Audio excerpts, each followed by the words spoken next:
Meine Mutter hat mir immer gesagt, schau niemals zu den Sternen. So ist dein Vater gestorben. Also habe ich vermieden, in die Nacht zu starren, damit ich nicht denke, dass irgendetwas, was ich tue, ihn wieder töten könnte. Das mache ich seit Jahren, obwohl mein Vater schon länger tot ist, als ich mich erinnern kann. Es war erst im Erwachsenenalter, als ich heimlich zum Himmel schaute, um Antworten zu finden, während meine Mutter nicht hinsah und nur dann wieder nach unten schaute, wenn sie sich umdrehte. Zuerst gaben mir die Sterne keine Antworten, aber dann erkannte ich, dass ich ihnen zuerst Fragen stellen musste, wie zum Beispiel: Wie kann ich Samantha, das süße Mädchen mit den gefärbten rosa und blauen Haaren, aus meinem Statistikkurs um ein Date bitten? Die Sterne antworteten irgendwie indirekt: Frag sie, möchtest du mit mir ausgehen? Sie schien erfreut zu sein, als ich ihr das sagte, weil sie mich nicht danach fragte, warum ich mit den Sternen spreche, was eine zugegebenermaßen seltsame Angewohnheit ist, und bestätigte, dass sie gerne mit mir ausgehen würde. Heute Abend haben wir Sushi gegessen. Dann wollte sie, dass ich sie ins Kino bringe, um den neuesten Film mit Jennifer Lawrence anzusehen. Der Jennifer Lawrence-Film hat mich verwirrt, denn sie wurde die ganze Zeit über mit einem anderen Namen genannt. Als ich meine Verwirrung gegenüber Samantha zugab, kicherte sie. Und obwohl ich keinen Witz erzählen wollte, ist es selten, dass attraktive Frauen etwas Lustiges an dem finden, was ich zu sagen habe. Willst du hereinkommen und meine Lego-Sammlung sehen? Fragte mich Samantha, als ich vor ihrem Haus parkte. Es wurde spät und ich wurde müde, aber ich wusste nicht, wie ich ablehnen sollte, ohne unhöflich zu wirken. Durch das Fenster auf der Fahrerseite schaute ich zu den Sternen.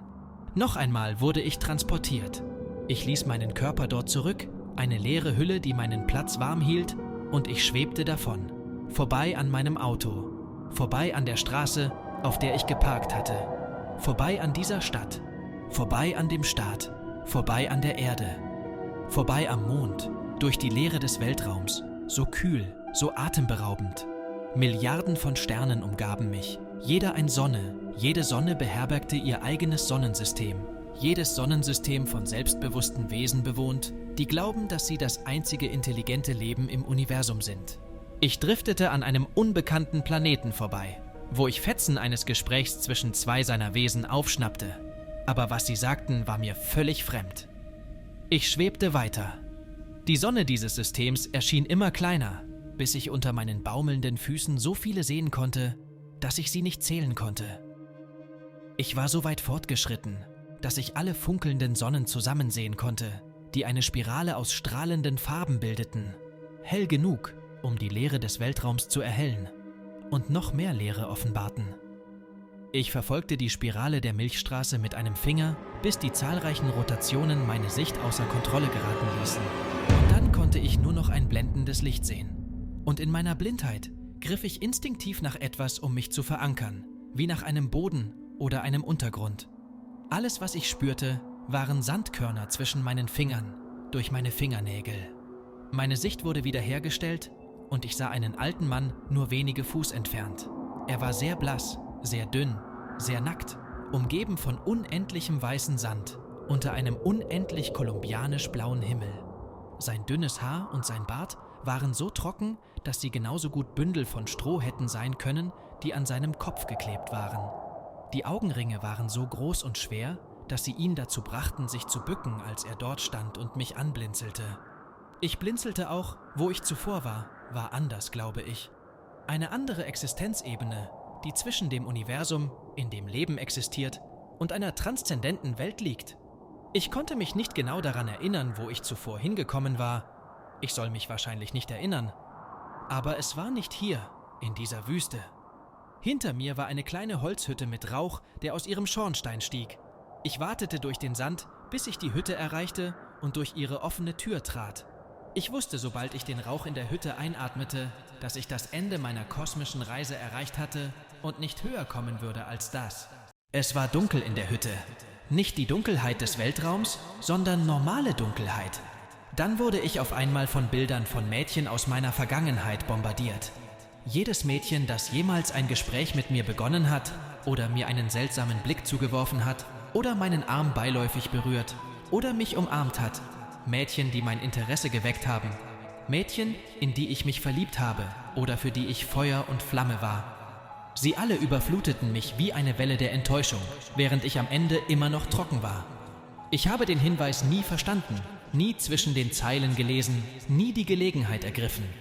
So plötzlich wie ein Augenblick war ich wieder in meinem Körper, zurück in meinem Auto, wo Samantha auf dem Beifahrersitz saß. Sie fragte mich, ob ich ihre Lego-Sammlung sehen möchte. Ich starrte sie an, ohne ein Wort zu sagen, um Spannung aufzubauen. Ich verstand, was ich in der Hütte, in dieser Ebene zwischen dem Universum und der Transzendenz lernen sollte. Sie hat mich nicht wirklich gebeten, ihre Lego-Sammlung zu bewundern. Sie bat mich um etwas mehr. »Ja, ich werde heute Nacht mit dir schlafen«, sagte ich zu ihr. Als ich das sagte, hatte sie einen verblüfften Ausdruck im Gesicht, und ich kann es ihr nicht verübeln, denn selbst ich hatte nicht erwartet, so selbstbewusst rüberzukommen. Gerade in diesem Moment spürte ich, wie etwas aus meinem Magen hochkam. Ich hielt es so gut wie möglich zurück, aber es kam einfach heraus, egal was ich tat. Ich sah, wie Samantha sich von mir wegbewegte, als ich meine Hände vor den Mund hielt, um die Würgelaute zu ersticken. Ich spürte sie, wie sie sich durch meinen Hals bewegten, durch meinen Mund gruben und über meine Zähne hinausreichten. Ich griff mir an die Kehle, weil ich am Ersticken war. Das war der Moment, als ich sie sah. Blasse, runzelige Finger mit langen, brüchigen, gelben Fingernägeln, die an den Fingerspitzen befestigt waren. Es waren die Finger des alten Mannes, der im weißen Wüstensand stand. Ich konnte fühlen, wie beide Hände über meine Zähne griffen, auf meinen Kiefer drückten, bis er aus den Angeln sprang. Ich konnte Samantha in Abgrundterror schreiend hören, der Soundtrack zu meinem Untergang. Mamis Worte spielten in meinem Kopf. »So ist dein Vater gestorben.